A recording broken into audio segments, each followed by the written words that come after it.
So here we are. I'm really close to one of the best theaters, and maybe the only theater named after an African-American woman. It's called the Gladys Knight Theater, and I'm sitting next to the Empress of Soul herself.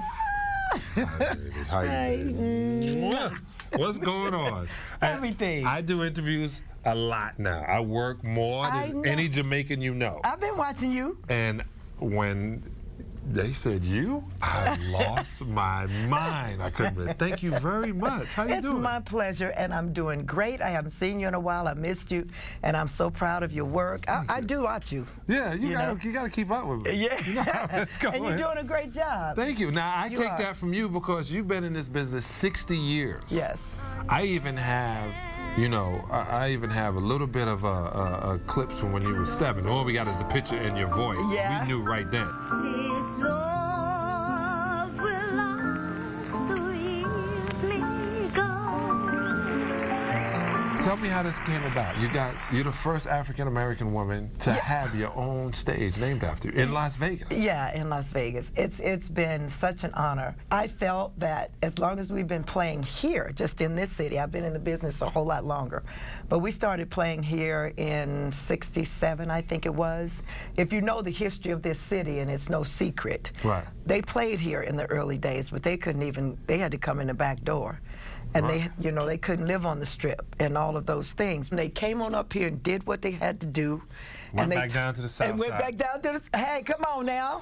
See, I know the history of the place. Yes, you know. I love the history of the place. Anyway, I told them that, you know, next time I go in to do a long stint or something of that nature, I would like to have that be a caveat in my deal. Right. That it get to be the Gladys Knight Theater.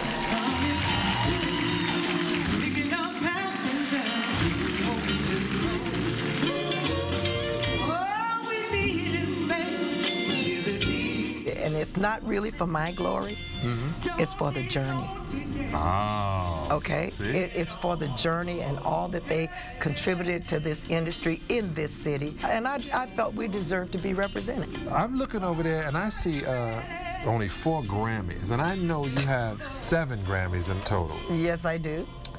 When you got your first Grammy, can you remember that? I do, because we had just left Motown. When we left, we had started to record, and by us not being under contract to them anymore, we didn't have to leave the songs with them. But we felt like we wanted it to be a gift. We felt something special about this music. So we had just recorded Neither One of Us Wants to Be the First to Say Goodbye, and Midnight Train to Georgia. So we left them, Neither One of Us Wants to Be the First to Say Goodbye. And we went to Buddha and we took Midnight Train to Georgia with us and gave that to them. And would you know that that year, both songs won a Grammy? We got 2 the first time. So Alicia Keys is coming out. We had Clive Davison's pre-Grammy party. Yes. And Gladys Knight comes on the stage first. And my wife is sitting with me. And I'm flipping because she's from Detroit and never saw you perform. Are you kidding me? And you blow up the stage. She said, I cannot believe I've never seen Gladys Knight. I said, now that's a performance. And Alicia Keys had to come on after you. She did, and that's when I first met her. And the floor was on fire, and she was walking like this. And she said, I don't know what I'm going to do after Gladys gets up, but I'm going to do my best. I'm glad that she realized you burned the stage. Oh, thank you. But she did great. And I told her, I'm really excited to see an artist like you come and be classy for us women for a change. You know, we don't have to show everything all the time. Right. You know, you're a beautiful woman. Keep that, you know. And guys like me who X-ray vision. Class, you know. I got X-ray vision. Yeah, you know, you can have a barker on. Come on now. I've been trying to tell you, You girls. can be covered in a burlap sack. You know, and you don't like, have to show it and they'll see it. Eventually. Shut up, John. If you want to dress up, especially today, we ain't got no money. You know? You just want to look like you got some money. We want to look like we got money. Nice. And my mom said, accessorize, baby. Can you guys dance? We try. We do our best. We try. I got to prove it to me. Come on. Now, how would you know to do that in Australia? That's what you're doing. This is how they walk down the street in Australia. Steven Seagal versus bad guys. Steven Seagal versus a tank. Steven Seagal versus a helicopter. Steven Seagal versus mind control. Steven Seagal versus the opera. Steven Seagal, Submerged, tonight at 11 Eastern on Reels Channel. We had never used a contractor before and didn't know where to start. At Angie's List, you'll find reviews on everything from home repair to healthcare, written by people just like you. No company can pay to be on Angie's List, so you can trust what you're reading. Angie's List is like having thousands of close neighbors where I can go ask for personal recommendations. That's the idea. Before you have any work done, check Angie's List. From roofers to plumbers to dentists and more, Angie's List. Reviews you can trust. I love you, Angie. Sorry, honey.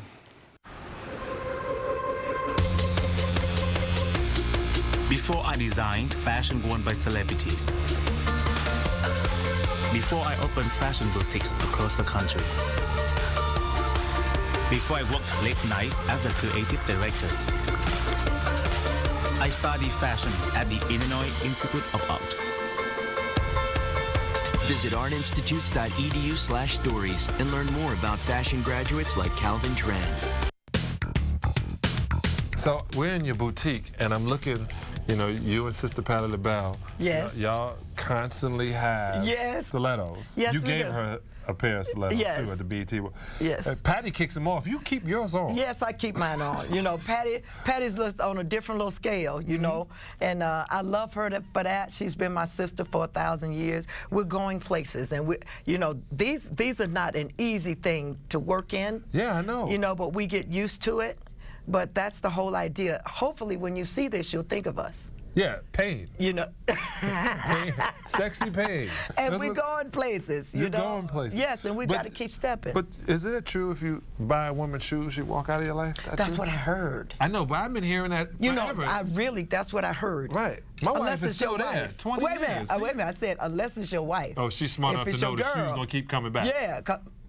Why would you say that? My husband bought me 2 pairs of shoes today. Oh, you ain't going nowhere. He buys my clothes, matter of fact. Oh. I hate shopping. Don't give me no, I ain't shopping nowhere. That's why jewelry. Yes, I got my own line. You know, I wanted to connect with the people. My jewelry isn't, I hope I can say this, Harry Winston. You know, everybody can't do Harry Winston. Right. You know, but if you want to dress up, especially today, we ain't got no money. You know, so. You just want to look like you got some money. We want to look like we got money. Look nice. And my mom always said, you know, as long as you got a little black dress or a little nice little dress, accessorize, babe.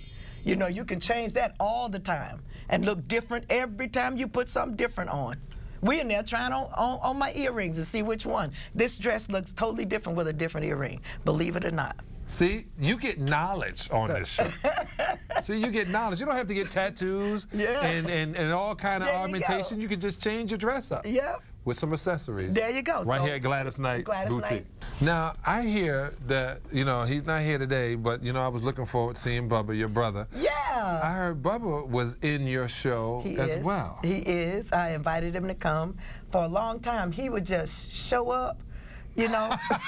I said, show up and it'd be $5 missing from your purse. You know, Bubba was here. You know, say, okay, G, I'll do it. I'll do a little. Okay, so for a long time he's been in and out. You know, people start expecting him to be there, kind of like. I said, you know, it's really something whenever you're working with family. Right. I don't know if you ever work with family. Yeah, I try not to.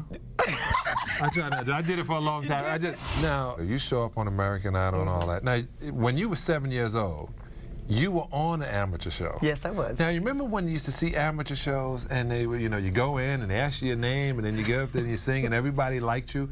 People boo in the 2000s. Yes, they do. It's like the whole, the whole world became the Apollo Theater now. Absolutely. The thought of it, Randy Jackson at American Idol. When I was around Randy Jackson, he was just playing the bass. I know. I he know was just Randy at Sony. Yes. Now he's like, yo, dog, I'm worth $20 million. I know. Well, Randy, hey, why do you like working with Randy so much? because he's talented. You know, he had to do what he had to do. He used to drive me crazy with that yo and that dog thing. You know, I said, Randy, come on. All right, so yo, dog, dude, you gotta love dogs, right? So check it out, dog. Check this out. Because he did one of my Grammy-winning albums. You know, I worked with Randy many years before he ever got to do that. Well, one of my favorite songs is "If I Was Your Woman." Yes.